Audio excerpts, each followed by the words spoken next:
ద్వారకాధీశుడైన శ్రీకృష్ణుడు ఉడిపికి ఎలా చేరుకున్నాడు? కృష్ణుడు ద్వారకాధీశుడయ్యాక వయసైపోయిన దేవకీమాత కృష్ణుణ్ణి ఇలా అడుగుతుంది.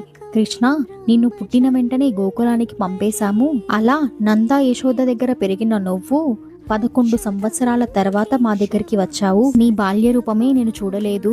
నీ బాల్య రూపం చూడటానికి మనసు పరితపిస్తుంది కృష్ణ అని. అది వినిన శ్రీకృష్ణుడు దేవకీమాత కోరిక మేరకు ఒక చేతిలో కవ్వం, మరొక చేతిలో తాడు పట్టుకొని అచ్చం గోపబాలకుడిలా దర్శనమిస్తాడు. ఇదంతా దూరం నుంచి చూస్తున్న రుక్మిణీదేవి ఇలానే ప్రతినిత్యం బాలరూపాన్నే పూజించాలని, ఒక ఉపాసనమూర్తి కావాలని అడుగుతుంది. తక్షణమే శ్రీకృష్ణుడు విశ్వకర్మను పిలిపించి సాలగ్రామ రాతి మీద ఇదే రూపాన్ని చెక్కిస్తాడు. ద్వారక సముద్రంలో మునిగిపోయిన తరువాత ఆ విగ్రహం ఒక పెద్ద చందనపు ముద్దలో ఉండిపోయి సముద్ర లోతులో ఉంటుంది. కలియుగంలో ఒక వ్యాపారి ఉడిపికి వస్తున్న తన నావలో నావ బ్యాలెన్స్డ్ గా ఉండడానికి తనకు సముద్రంలో దొరికిన ఈ ముద్దని ఉంచుతాడు. ఆ నావ ఉడిపి దగ్గరికి చేరినప్పుడు అలల ధాటికి తట్టుకోలేక మునిగిపోతూ ఉంటుంది. అది తీరం నుంచి చూసిన మధ్వాచారి ఆ నావను కాపాడతాడు. అందుకు కృతజ్ఞతగా మధ్వాచారిని ఏం కావాలి అని అడిగితే, నేనొక యతిని, నాకు ఆ చందనపు ముద్ద ఇవ్వు చాలు అంటారు. వజ్ర వైడూర్యాలు ఉండే ఈ నావను కాపాడి